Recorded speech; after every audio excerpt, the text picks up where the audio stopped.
Talk Recovery Radio.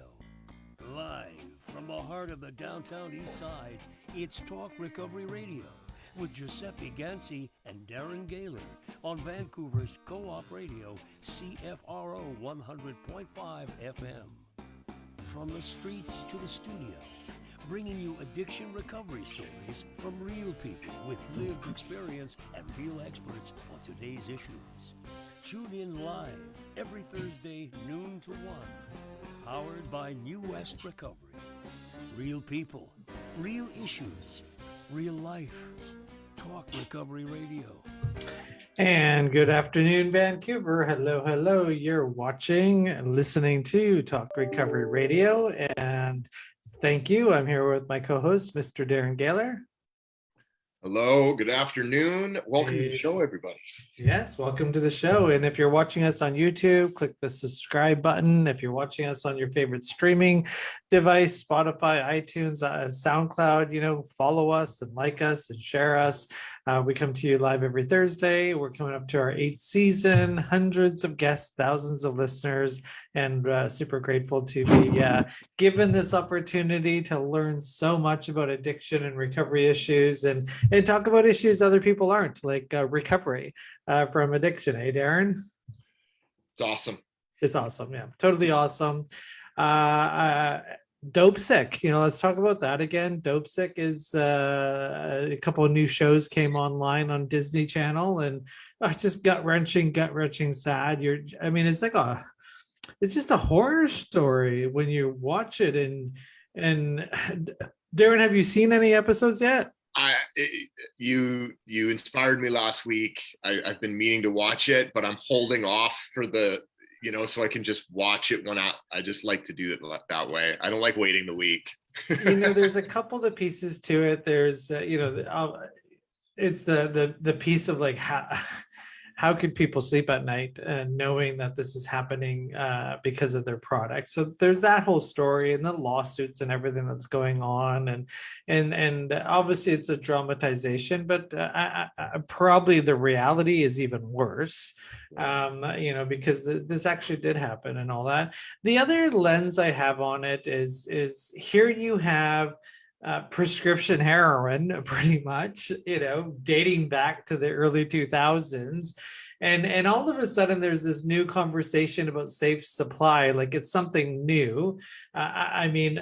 Prescription opiates have been around for a really long time, all the way from the Valium days and so forth. So I don't know. It's just this, I'm still trying to understand the difference between, hydromorph safe supply that they're calling a new innovative way to treat addiction treatment in the downtown east side to oxy. It's the same thing. A drug is a drug is a drug is a drug is a drug is a drug is a drug. You can call it something else, but it's that addiction, So, those lives were ruined by oxy. And to call the idea that there's safe opiates is interesting, and I'm just still trying to grapple that and trying to understand what's the difference between the people that were pushing oxy, calling it safe, non-addictive, helpful, a miracle drug, and compared to all the advocates today online saying this is safe, a miracle, and all that kind of stuff. And I just, what do you think, Darren? I'm still trying to grapple. What's the difference? I'm as baffled as you. Everything, related to opiates, opioids, morphine. It all began because they couldn't use heroin in the hospitals, but so morphine's a synthetic heroin. So they, and it's prescribed. Now it's a medication. It's not like they're actually using heroin in the hospitals for, cancer patients or women giving birth or something like that.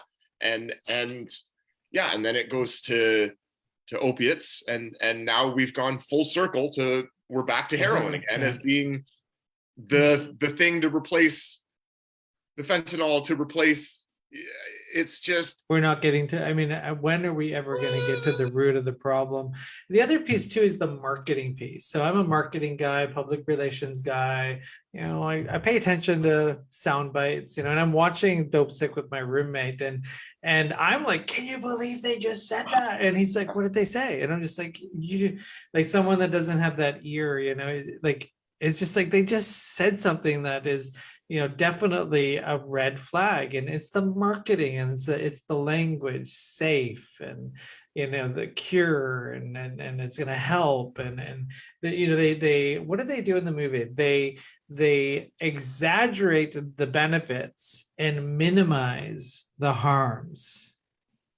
And if that's been going on in a capitalist environment around medications for a really long time, and without going down the rabbit hole of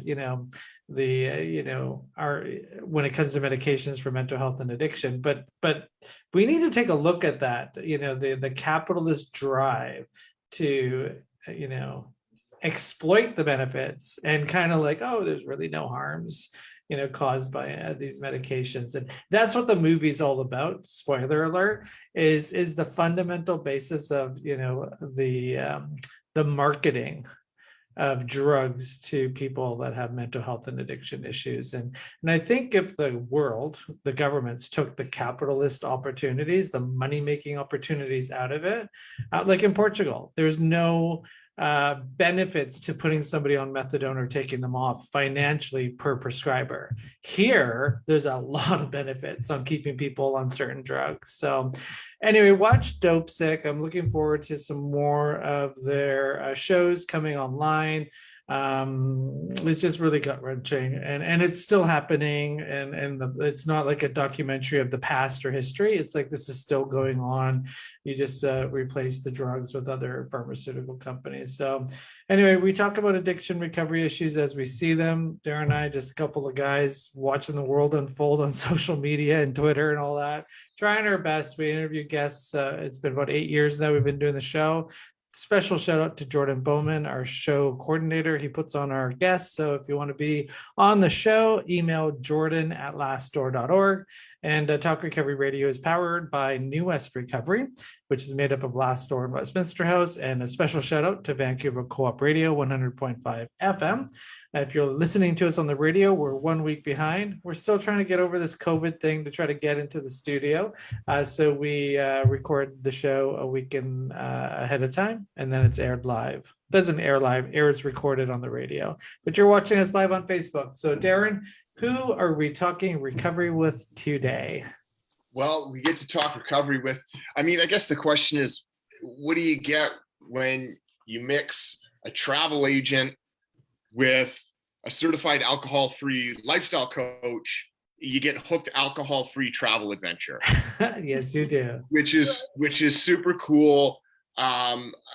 It's always a topic of conversation. Because as somebody who's gotten clean myself, traveling and the whole adventure is very real, where it's not just an escape and a place to go get drunk for me. Like there's a real adventure involved, and how much that's added to my life has been amazing since getting clean. And it's hard to plan that on ourselves. So we have who do we have? We have April Angelini. Hello. How are you? Welcome to the show. Awesome. I'm so good. Thanks for having us. And her partner in business, Darcy Murray. Welcome to the show. Hello. Now, you guys, this is a personal idea that came from your own personal experiences. Now, you both have made some lifestyle changes. And a lot of the times on Talk Recovery, we're talking about, change and getting clean and sober as a result of, big bottoms. April, we'll start with you, because one of my favorite, quotes in your write-up here is, you don't need to be an alcoholic to take a break from alcohol. Exactly. So, let's talk about that experience. What were the feelings? What were the events that got you to get into that perspective change of taking a look at your habit at the time? Sure. Yeah. Thanks. Well, with me, it started, over the years, slowly sort of building up, with the realizing eventually that the best version of myself did not include alcohol, at all. So, there were always the sober Octobers and the dry Januaries, and I was the first one to sign up, like, all the time. And I kind of kept extending them a little bit more because I felt so freaking good. And for whatever reason, I would just always go back to my old habits, but always kind of, was always the first one to, really enjoy those breaks. And then when COVID came along, like so many of us, the beginning of COVID, holy moly, it was all about eating junk food, drinking lots of wine, and just watching HBO, man. It was just this vicious cycle, and I just couldn't seem to get out of it. And I was just kind of, I was just done. Like I didn't have that big rock bottom moment or anything, but it really clicked with me that, you don't need to be an alcoholic to realize that you can, take a break from alcohol and really benefit and make those changes just to keep going on with life in a way better present state and healthier state, right? Right on. I mean, it's amazing. Like anybody I've spoken with in that context, where it's like, it wasn't out of, utter desperation that they stopped. It was just like, I'm just going to change things up. Like when you switch your eating habits, to feel better. But yeah, like you said, sometimes it's a little difficult to admit that it was absolutely 100% the wine that was causing this, lack of energy, lack of motivation. Because I mean, was there an apprehension, a fear of like having to admit you were alcoholic? Like, I don't know about that. that? Probably, yeah. Like, I mean, even I have another page on Instagram, The Habit Shift, and I actually like totally shy away from that word. But that to me is just to sort of, come on in, people, come on in. You don't have to put a label on anything, right? Right. I mean, not.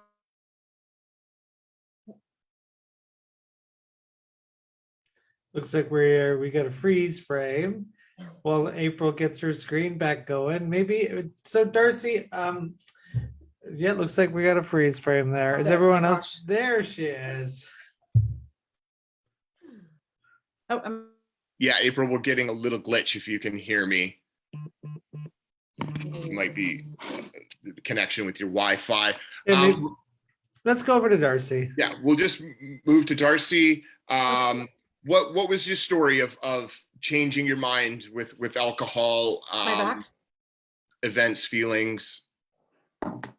My ending with alcohol, my ending relationship with alcohol was not as pretty as April's. Mine was I had to quit. It wasn't a choice. It was like, you're going to lose your kids if you don't quit, right? That's where it got me. I never lost my job. So I've always been a travel agent, and that's where Hook comes in. But getting back to that, I was at a point where, I mean, I would drop off my kids at school, and I don't want to cry, and I would go straight to the liquor store, right? And I would monitor myself and have a little bit all throughout the day because I could not function without it. And it really just came down to, I had no self-confidence whatsoever. I was in a horrible relationship, all the things that go with being an alcoholic, right? And sure, certainly, absolutely, hands down, alcohol was my coping mechanism because I didn't have any tools in my tool belt, right? Right. And that's the way that I dealt. But I may not have cared for myself, but I did care for my kids. And I knew that, this is it. Like, in order for me to have a relationship with my kids, I got to make some serious changes, and I got to make them right now. So I walked into the rooms of AA. I had gone to treatment 8 years prior. So, I mean, I was sober for 8 years. I went in on my 30th birthday. I was sober for 8 years. And then now I'm on 4. So, yeah. Right on. Yeah. So walked down to the rooms of AA. And it wasn't the first time I quit drinking. It was like, oh, all these revelations, like, oh, I didn't believe in God before, and all these like revelations. And the second time was like, oh my God, take the wheel, like total submission, right? First time revelation, second time total submission.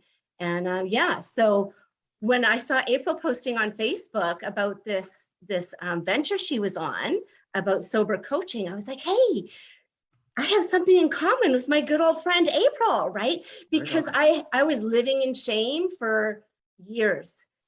My whole community, my kids' school, I didn't want anybody to know that I was an alcoholic, right? I would Right. park at AA meetings like blocks and blocks away and walk up with a hoodie over my head because, and again, more so for my kids, I didn't want them to have a mom that had the stigma of being an alcoholic, right?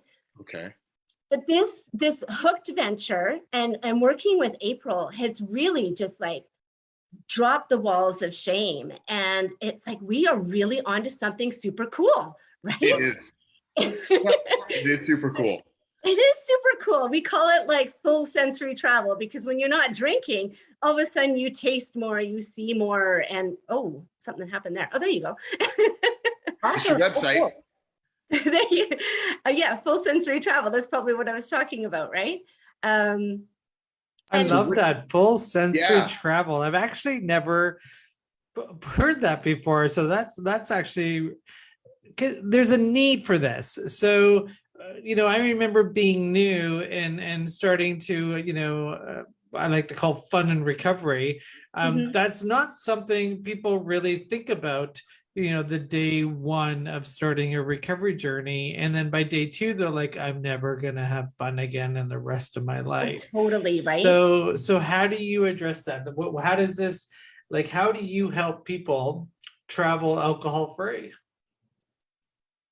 Well, travel is such a trigger for a lot of people, right? I know when I was younger and drinking, I didn't even see Europe in the daytime. I saw Europe at nighttime. And I can tell you this, I was on a Kentucky tour from London to Greece, and every single bar looks the same at nighttime. It doesn't matter where you are, they're just speaking a different language. And then this morning routine of being foggy and like not appreciating the sights, not appreciating the different foods, not appreciating the cultures. The only thing I was appreciating was the same darn thing that I was appreciating back home, right? I too, when you quit drinking, it was like doom and gloom. I thought that I was never going to have fun again, that I was going to like have my day with my kids and sit on my bed and watch Netflix until the day I died type thing. But thankfully I am in the career of travel, and I started to get really excited for other people, right? It's easy to put other people first. I was getting excited about the trips that they were taking. And I was like, oh, I had a new appreciation for my career, I had a new appreciation for cultures. All of a sudden, I felt like the luckiest person alive to have the career that I was in, to have the opportunities to go places. And meeting up with April, it was like, we should do something with this because we can't be the only sober people in the world that are excited about traveling. So that's when Hooked was born. That's an amazing story. I hope we have April still there. Yeah, April's there. April, yeah. Here. Okay, yeah, you're still a little glitchy screen, but I'm so sorry, you guys. I live down by Crescent Beach and the Wi-Fi is not great sometimes. I'm really sorry. No worries. that's okay. We'll just move back. We'll put more of the weight on Darcy's shoulders if you glitch out again. I'm not sure if you heard, but I just wanted, my whole motivation with this is I wanted to do over, man. Like all of those trips I took where I was just too hungover to just, really experience what a great environment I was in. And, all those days of starting off, drinking by the pool and basically going, oh, whatever, we're just not going to do that. We're just going to stay here all day. Like that was just such a ripoff, man. Like, let's experience a place we're in without all the alcohol, right? Well, I'm glad you say that. I was just going to ask you from the sense of like, traveling, especially when you were younger, or when we were younger, it was about the party and the adventure and 100%. meeting people. And I mean, great experiences, perhaps memorable, times, no regrets kind of thing. But it seems that there's like a missing link when we grow up, like that we still just book a trip. There's no real plan. It's a trip to just do nothing really sometimes. And then I don't know, I remember feeling like I come home and I didn't do anything. Like not as a result of being drunk or being high, but just I didn't put much planning into it. So tell us about like what's the adventure? Is it like all day, you know, right through the night plans, and nobody has to worry about, you know, what they're going to do that day? Like it's all planned for them. Like tell us a little bit of the itinerary. Yeah, 100%. We have, you know, we've taken the worry out of all that. We are booked day to night, right? With obviously some much needed downtime in there, but we cover like a full spectrum of adventure, and basically like some really good healthy habits that we're instilling every day into your trip as well. And Like I'm what? going, Like what I'm some going of to let the travel agent allude to the travel agent on explaining some of those Okay. excursions. Yeah, thanks. Okay, sure.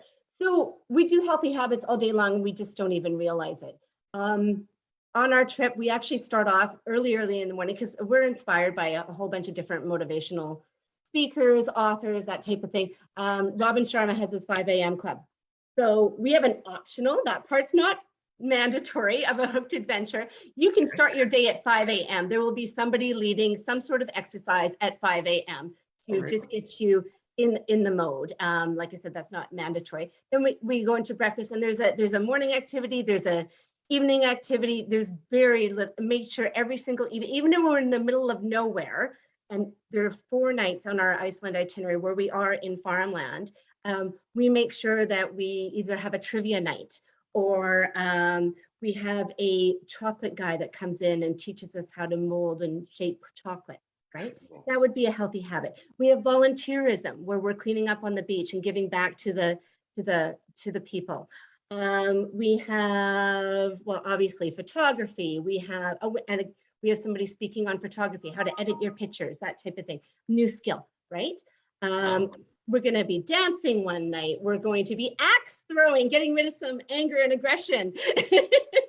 We're going to do a silly night of bowling, because I remember when I first got into recovery, everybody was bowling, and I'm like, what's wrong with these people? Bowling is so lame, right? And it's so fun. I mean, it's so just uninhibited and fun, right? Yes.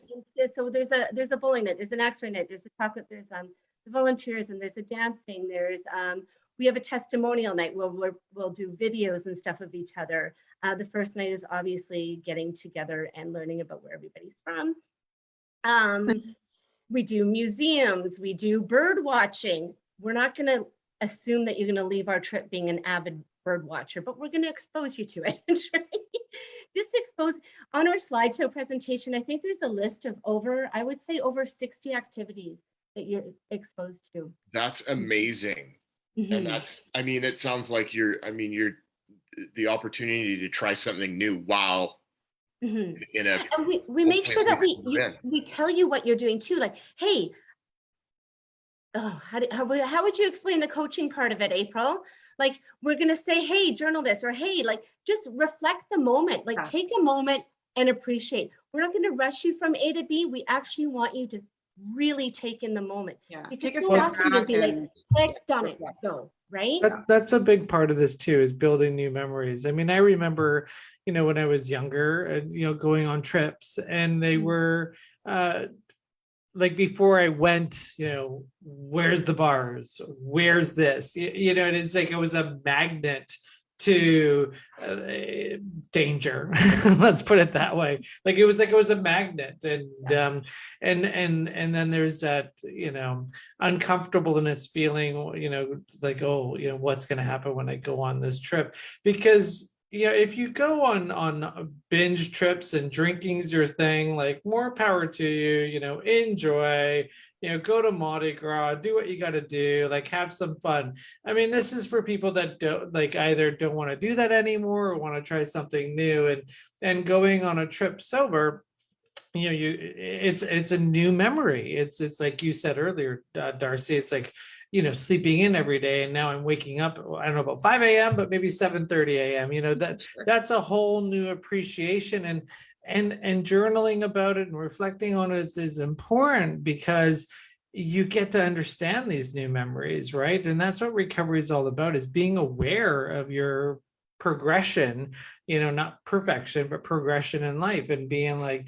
yeah, I never used to do this. I remember Darren, our old friend Nick, I remember going to Toronto with Nick and going to the museum in Toronto. I don't whatever it's called, the big Canadian museum there. And I'm from Ontario. I have been to Toronto like I don't even know how many times. I have never been to museums or galleries or anything. And I'm sitting there in this museum, and it's like I'm in my 30s.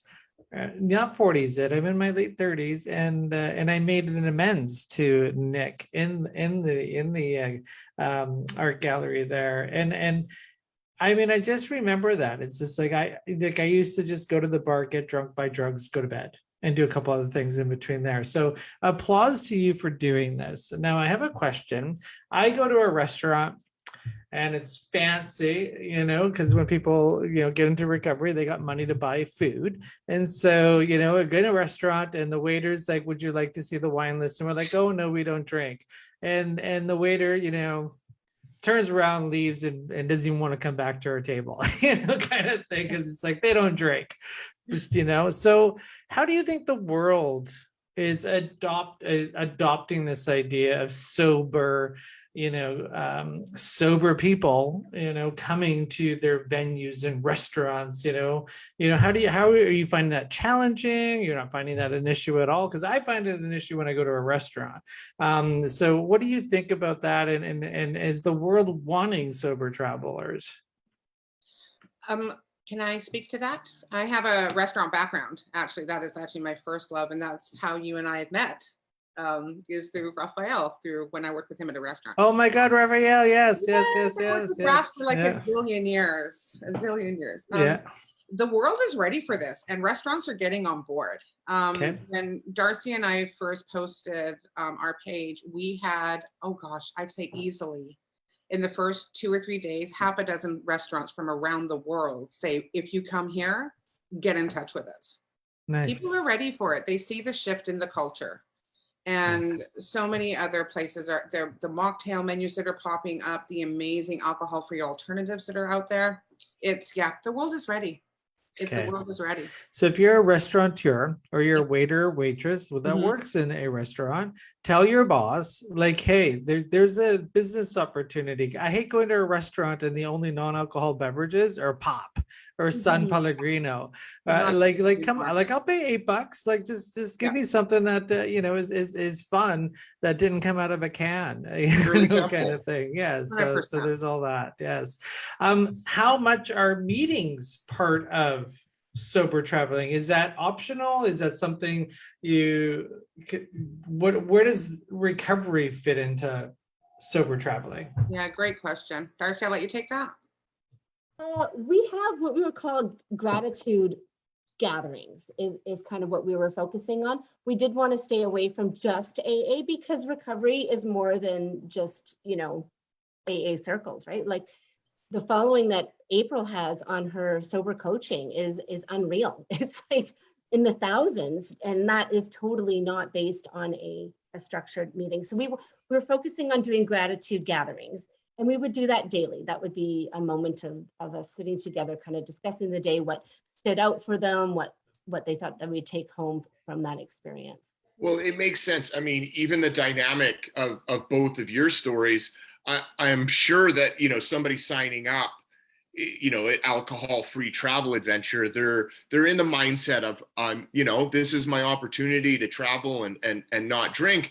However, not necessarily people that are, they can't drink, like members of a 12-step program. And so maybe is there a contract or is there some sort of conversation where, the person who's just, wanting a break, but maybe they decide they want to have a glass of wine at this beautiful restaurant in Iceland.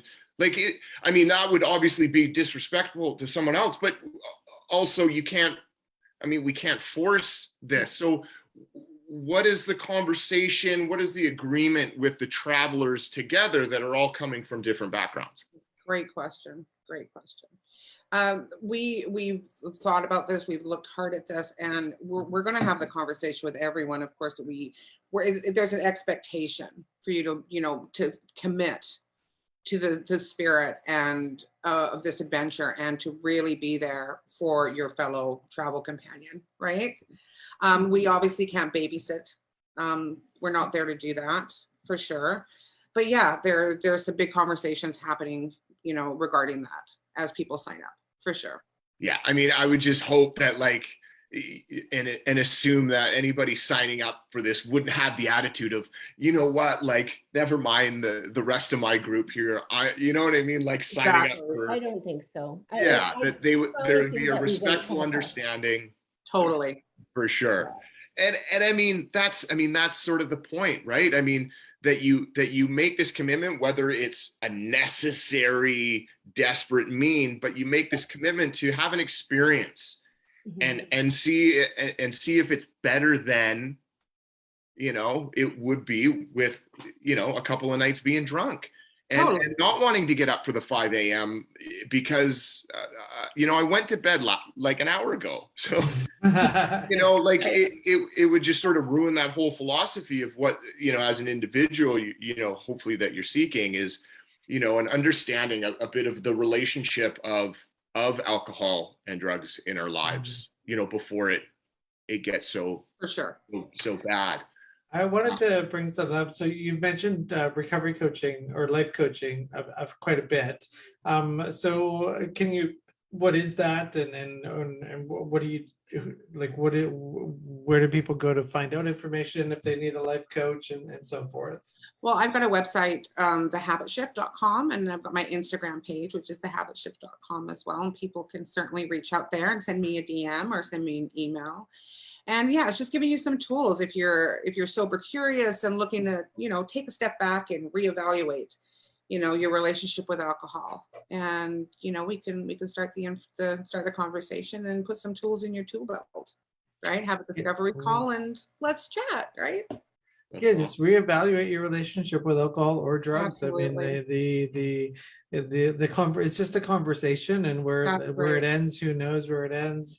And the website for your travel is called hookedontravel.com. So just Google that. And if you're watching us right now on social media, the links in the hyperlink that's in the post, and you can find out about the trips that they got planned. This Iceland trip looks absolutely amazing. I've never been to Iceland, so that's on the to-do list. Looks amazing. And do you two go on the trips as well? Are you the guides on the trip? Oh, so you're lucky. Yeah, we're there, man. We are there. Darren, we're in the wrong business. I mean, all we do is we get Zoom every Thursday. We need to start a travel agency and go on some trips. We should Talk Recovery travel blog is what we need to do Talk next. Recovery There we travel go. blog. Well, you Yes, guys yes, should yes. definitely talk to us after the show. Maybe Nice. let's talk. Excellent. Yeah. Well, you know, really appreciate you being on the show. Thank you very much. Hookedontravel.com. You know, talk about sober traveling, see what that's about, and if you're in recovery and you're looking to go on a trip and you know, take a look at the website, and it's a great opportunity. Build some new memories. Awesome. Guys, thanks so much. Just been a Thank you. pleasure. Absolute pleasure. Thank you. Thank you for being on the show. We really appreciate it. Darcy and April, thank you so much. Thank Thank you. Nice to chat with you. Happy travels, everyone. Okay, take care. Bye-bye. Take care. Thank you. You're listening to Talk Recovery Radio, brought to you by New West Recovery. Every Thursday, we come to you live with my co-host, Mr. Darren Gaylor, and you can replay us on all your favorite streaming devices. If you're watching us on YouTube, you can watch us on YouTube and subscribe to our page. Thank you, and like if you're following us on any of your favorite streams. 8 years of shows, Darren, and we get to talk to awesome people like Kathy Wagner, who's just been brought into the Zoom room. Hello, Kathy. Hey, Giuseppe. Hi, Darren. Hi, how are Nice you? to see you. Happy holidays, season's Thank you. greetings. One of the reasons why you're on the show today, as we prepare to get into what is called the happiest time of the year, you know. which I hope every day is the happiest time of the year, but we get thrown this. Kathy is coming to us. She's been on our show before. We really appreciate it. Kathy's a blog writer. Kathy is starting a new book that she's writing. Kathy's also a mom with 2 kids, that have their own personal 3 kids. Sorry, I know 2 that have recovery journeys. One is not does not have addiction in her. Oh, you have a normie kid. Oh, I feel so bad for them.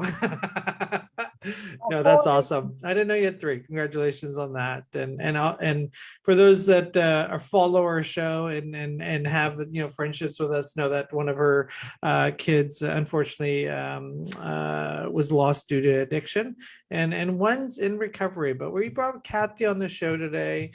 Kathy's got a great conversation going on social media right now, how to support mothers in grieving during the holiday season. And I'm really glad you're on the show. Welcome to the show again, Kathy, because a lot of times, like even me introducing you, it's like, what do I say? And because we're friends, I feel a little bit more comfortable.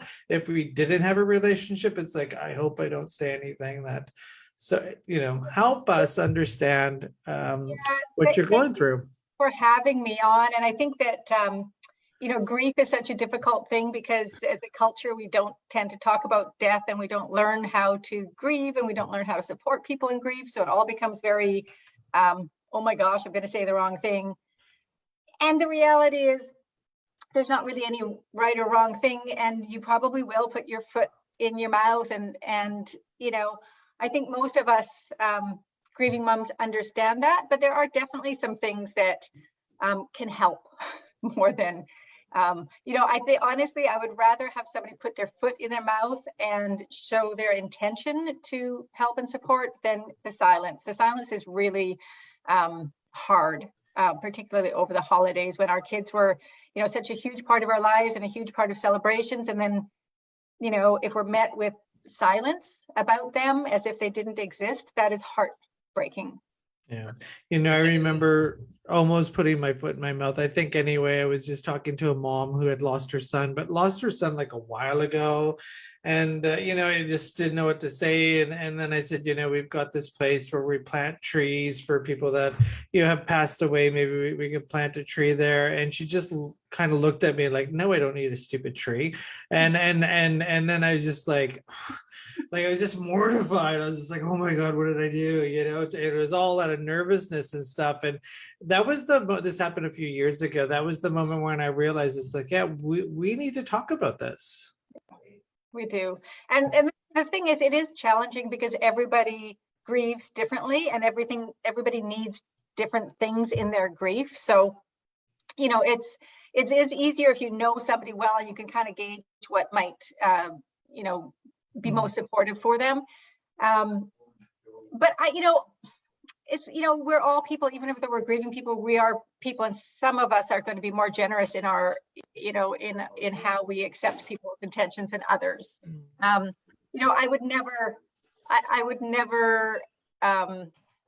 I always feel good when somebody tries. Like if somebody said, "Oh, I plant a tree for Tristan," I go, "Oh my gosh, thank you so much." Let's talk about Tristan for a second. So I know Tristan, he came to treatment here at Last Door, tried multiple treatment attempts and so forth, and had how old was Tristan again? He was 21 when he passed. He was 21, so just robbed way too soon and so forth. And there's a process as a mom, that and that was how many years ago? That was just over 4. So I'm going into my fifth year of holidays without him. So your journey, if we can talk about your journey, and I don't want to be disrespectful because of the time, but anger, understanding, contempt, wanting to know why. What was that like for you, for some other moms out there? All of those things. I think for me, I was fortunate in that I had done some work on myself while Tristan was alive. If he had passed, say 2 years earlier, before he had recovery and before I started my own recovery, I was so very much still entrenched. My identity was very entrenched in his. And I've talked to other moms where that is still the case, and it's harder. I had already started the process of understanding that while there is hope for Tristan, there was also hope for me in my life. And that was a new concept for me. It sounds odd, but you know, a lot of us who have children in addiction throw our whole selves into that for so many years that we lose sight of ourselves. Yeah. And I had gotten that back to a degree, and that knowledge that I was a self, you know, outside of my kids gave me a kernel of hope to hold on to in that grief. And yet even then, like everything, I was angry. I mean, you know, I'm not an angry person at all, but I was angry at everything, you know, systems of care, you know, the politics behind all of it, all of the barriers, all of the many times that kind of there were symptoms that didn't get caught, you know, including by myself. I was angry at the men on the street. I was super angry if I saw somebody in a cook's jacket that could have been Tristan, right? And I just kind of took off. I went traveling for about 8 months for the most part, because I just didn't want to deal with my everyday life without him. And when I got back, my anger was mostly gone, but I was afraid. I was deathly afraid of losing my other children, my granddaughter, and kind of started fixating on that. And I know that that's also a fairly normal reaction in grief. Until, you know, again, and then I use the same kind of practices and techniques that I learned in letting go of being connected with Tristan's addiction. I do the same kind of practices to let go of my fear that was not serving anybody. And shortly after that, I started writing. And for me, that writing process has been the single most cathartic, healing thing that I could do. And I started by writing out my relationship with Tristan, with his addiction, with his recovery, you know, with ourselves, and then wrote through into grief. And the first couple of years, I was really writing about our relationship and our, you know, and it wasn't until the book is actually done now. It's on hiatus. It's being shopped around, so it'll see if I can find a home for it somewhere. And since that's kind of where that is, I found the last few months I've been able to, you know, I was kind of thinking, it's okay, that was great for me. And I hope the book is going to be helpful for other people, but that's going to be a while. What can I do now?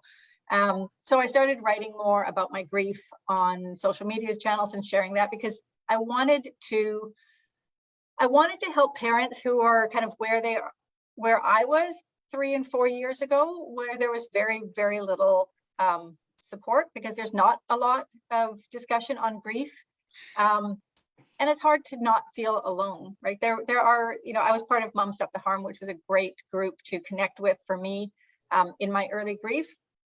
But just, you know, just the discussion online and wherever you look, there's nobody wanted to talk about grief. So I started writing about it as a way to help other people who are maybe a few years behind where I am in my grief journey.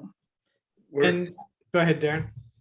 I mean, we all know the sort of the stages of grief, and you know, I think we can get stuck in one or all, or you know, that there is, I don't want to say an end of grief, but I think, you know, that ultimate acceptance of, you know, everything you've gone through.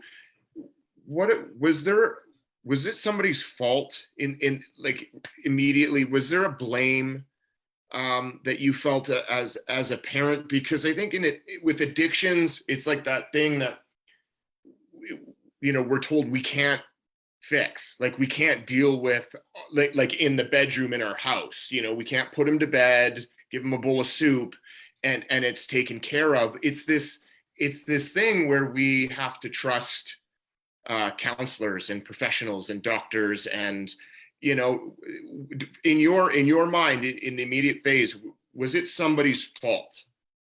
And where are you at now with that? Yeah, I think like as soon as he passed, as a rule, I tend to be not a blame giver. Okay. But if there's a couple of things that came up when he passed, the person who was most at fault was me in my mind. Because as his mom, I should have been there. I should have recognized the signs. way earlier and and even though I know, and I knew at that time I couldn't have fixed him, there's so many opportunities to second guess yourself. And so certainly I took the bulk of the guilt that I was dishing out at the time. But then, a large part of what is to blame too is just the very vague system of support and the lack of systems. And in my case, I'm thinking back, not just when he was in active addiction, but when he was prior to addiction, and even when he was a preschooler and starting to exhibit some characteristics and tendencies that could have identified him as being at risk. And nobody was there to help me figure that out or to support, me as a parent with a child who was extremely overly sensitive, had low self-esteem, struggled with depression, was ADD. Nobody was there to help me figure that out and help him out. And, so by the time he hit, teenage years and had figured out, oh, I can self-medicate and that feels a whole lot better. It was, that's the whole thing right now is, 29,000 Canadians since fentanyl has hit the market pretty much have died of overdoses, and the numbers for COVID are out there, and with COVID we're in a world disorder, like where airports are shut down, don't fly, all these things. But you would think there would be a national war room on, why are people resorting to drugs, rather than, why are we even in this pandemic? I mean, we started the show with Dope Sick, the movie. I don't know if you caught that at the beginning, the Oxycontin. I mean, we're way past that. There's people using fentanyl that are so young that, Oxycontin had nothing to do with their life, so the Oxycontin story is part of it, but it's not the story. There's other reasons, and we're not doing any of that. And we can't have a show with, I have to ask you about safe supply, Kathy. The solution by so many is, we need safe supply, street drugs available for everyone. There's a war room out of Health Canada and the BCCSU and the province of British Columbia. Like, that's their war room right now. Like, how do we get safe supply in the hands of everybody? You have a daughter that's in recovery. You have a son who's passed away from an overdose or an accidental drug poisoning. Where are you in all of that? And what has your journey, I'm really curious, and what has your journey been on all that, like maybe 2 years ago compared to today? I also have a son-in-law in recovery as well. Oh yeah, that's right. Yeah. Shout out Damien. That's right. I am very aware that the whole addiction crisis and fentanyl crisis is complex, and I've always had a bit of a resistance to the idea of one solution to the extent, to the exception of everything else. I do 100% believe that it's kind of an all hands on decks kind of situation. And I certainly do support the idea of safe supply. I mean, honestly, we have to figure out how to get rid of the poison supply. There's absolutely no question in my mind that we need to be saving lives, and safe supply will save lives. So I'm 100% behind that. But that has never been my personal passion. I've been on marches, I've signed things, but that hasn't been part of my story, right? Because it was never part of my children's story, and it certainly in Tristan's lifetime and foreseeable future, he would not have been a recipient of safe supply anyway. So what I have been more passionate about is easier access to recovery services, easier access to identifying at-risk youth at a time when we could provide them with some services prior to.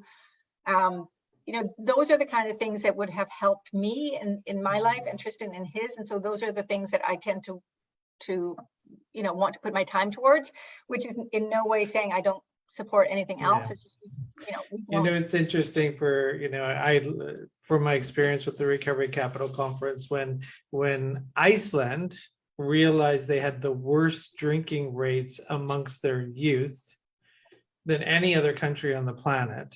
They completely created this revolution where they supported teens, invested money into communities, and moms didn't have to have pizza party fundraisers to have a soccer game, and a different, like the government invested all this money. You got allowances to send your kids to sports. There was a war room, and they called it Planet Youth, and they've spoken at the Recovery Capital Conference a few times. A decade, 15 years later, they have one of the lowest alcohol consumption rates on the planet. So that's a reaction, right? Canada has obviously an opiate issue. And what are we doing? We're not doing what Iceland did. Like, let's find out why are our kids doing this? We're waiting till everybody's on the street entrenched, putting them in SROs. It's like completely backwards in my mind. So I like your idea about making recovery easier. And recovery is, I'm not saying abstinence 12-step recovery. I just mean better health outcomes at a very young age. And we're not doing that in Canada, and it's a disgrace. So, we're talking to Kathy Wagner. Her website is Kathy Wagner Writes. My initial kwagnerwrites.com. Okay, perfect. So, so much to talk to you about. One of the reasons why you're on the show today as a repeat guest is to talk about how to communicate, how to hang out with moms or dads or people that may be grieving. In this particular case, from an overdose of a loved one. You talk about 4 things grieving moms want you to know this holiday season. So you went out and you asked grieving moms questions. You can read all about this in her blogs, but if you can give us a hint of what we're going to read. Yeah, I was tired of just hearing my own self on paper. So I am part of a number of different groups of parents who lost their kids to various reasons. And I asked them, I said, what are your big triggers over the holidays? What do you want people to know? And there was very strong themes, and they all kind of resonated with me, that I divided into 4 big categories. And the first one was basically no means no. Like, just because we are grieving does not, and arguably we're not in our right minds in a degree, we still have ownership over ourselves, right? We still are the ones that can make the choices of what is right for us in this holiday season and what isn't. And it's very common for people to pressure us into trying to be jovial. And it's like, early in grief, like, it's different now. Now I can go and participate in these Christmas things, but early in grief, first Christmas, second Christmas, we get to choose what we want to do. For some of us, that might be the right decision. For others, it's like, no, we don't want any part of it. And we don't need to be pressured into that, because as some of the, other moms were saying, it's like we end up going, but we feel like vomiting and screaming through it all. And is that really what you want to do to us? It's like, so just respect our decisions, and you can keep an open invite, like come if you want, leave early if you want. And just know that if you are inviting a mom who has recently lost her child to an event, you are also inviting her grief. So be prepared to hold her hand, be prepared to sit with her if she cries, be prepared for her to go early. And these are just some things that you need to be aware of if you're inviting people. The other thing is to say their name.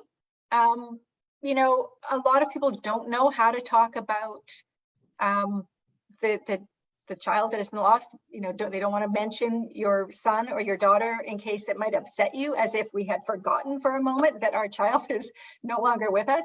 We know it's always with us. What is so comforting is to hear that other people remember them too. Yeah. The greatest gift that you can give a grieving mom is stories of their child, photos that they might not have seen before, a photo album that you've put together for her, sitting and just telling story after story. Like, that is the greatest gift you can give them. And include their child in, if it's a family member, include them in some sort of Christmas celebration, light a candle for them. Make a donation to a recovery house or something that they were part of, in their child's name. That means so much to grieving parents. There was one other thing. Oh, one Don't- kind of pet peeve of mine was when parents complain about their kids to us. And I found this actually, this was not necessarily new for me in grief, but I also found it a little bit hard to take when, you know, I had a kid in active addiction or struggling hard in recovery, but not able to achieve, you know, some of the things that society says, you know, is success of a kid, right? You know, so if a parent comes to me and is complaining about how their kid is bumbling or fumbling through university and only getting B's and C pluses, and it's like, you know, who are you talking to? My child is gone. Like, your child is alive, and therefore your child is perfect. Don't, you know, if they're complaining how, you know, they missed, one of the moms was saying she gets triggered when other parents say, you know, their kids are late coming to Christmas, or they can't come on Christmas Eve, and they're messing up the traditions. It's like, you know, our kids are gone. Like, pay attention to who you're talking to, because it's kind of like what I said on the blog. It's kind of like a billionaire complaining about the price of gas to a homeless person. It's like, we don't have our kids anymore, right? Your child is golden. So, you know, we do want to hear the good things. Like, you know, I've heard other parents say, oh, I don't want to talk about my kids because it might upset you. It's like, no, like, you're a parent, we're still a parent. We know we all want to share the good things. But just, you know, be careful about that. One And the thing last- that, oh, there's another one. Go ahead. No, There's please. one more. The last one is just to acknowledge that it's not easy and we're doing our best. And, you know, a lot of the time we might look like we're really put together and walking through things. It doesn't mean that we are. We're probably pretty shattered on the inside. And there's other times where we might be a complete mess and unable to get out of bed. And people might think that we're not doing our best. We need to pull up our bootstraps, kind of thing. Believe me, we're doing our best. And it's hard. And it's nice to just have that acknowledged. So just while we cap up the show here, a couple of resources. So you said something earlier that hopefully if you're listening to the show and you have a loved one that's using drugs, you said, you know, I had to create my own recovery journey. And this was while Tristan was still alive. Can you share some resources? Like, what does that mean for someone that's, you know, just listening to our show and has a son that's still using? And then if we can follow that up with, you know, for moms out there or fathers out there, you know, what resources are there for grief as well? Sure. I don't have a comprehensive list, but Sure, for me, no. for me, What did you do? Yeah, for me, what worked when Tristan was in addiction was I was part of the Last Doors Parent Support Group. So that peer support group was super helpful for me. Nar-Anon was super helpful for me. And I know now the Moms Stop the Harm has a support group for parents who have kids in addiction called Holding Hope. And that seems to be a really good support group. For grief, again, Moms Stop the Harm was great. And they have now a peer support group called Healing Hearts, of which I will be a facilitator in the new year for the Maple Ridge group. So that has been helpful. And there's lots of resources online to read about. And I will continue to post them. I do post these things on my Instagram channel, which is kwagner_rights, and on my Facebook page, which is also kwagner_rights. I post there much more frequently than on my blog, but blogs I post the longer articles and stuff. I just wanted to let you know, I definitely miss Tristan, and you know, always memories, you know, float through there, especially when I go into our photo albums when we're doing media assets for, you know, future events, and there's always pictures of him somewhere and all that kind of stuff. So we'll be thinking of him, thinking about him right now, and also, you know, thank you for giving me a chance to talk about him. And the last thing I want people to know, if they have parents who have lost kids to addiction and the poison drug supply, is that our kids were worthy, and they were deserving of a long life, and they were, you know, capable of being strong members of society, and they deserved our support, and didn't necessarily get it. I hope we get through this. They call it an overdose crisis. I call it an addiction crisis. Whatever you want to call it, I think prevention is key to getting through it and over it. And I just hope that we as a country really understand, how prevention can help us out of this. And I'll keep hoping for that and advocating for that. And you're listening to Talk Recovery Radio, come to you live every Thursday, noon to 1 on Vancouver Co-op Radio, CFRO 100.5 FM. Shout out to all our listeners and fans. And if you're watching us on YouTube, click subscribe, follow us on your favorite streaming tool. Kathy, always a pleasure having you on the show. Happy holidays, season's greetings to you and your entire family. Darren, always nice to see you on Thursday. Thank you very much, Kathy, for coming on the show, and our guests at the top of the show as well. Sober Traveling, yes. Thank you very much, everybody. Take care. Have a great day, everybody. Bye.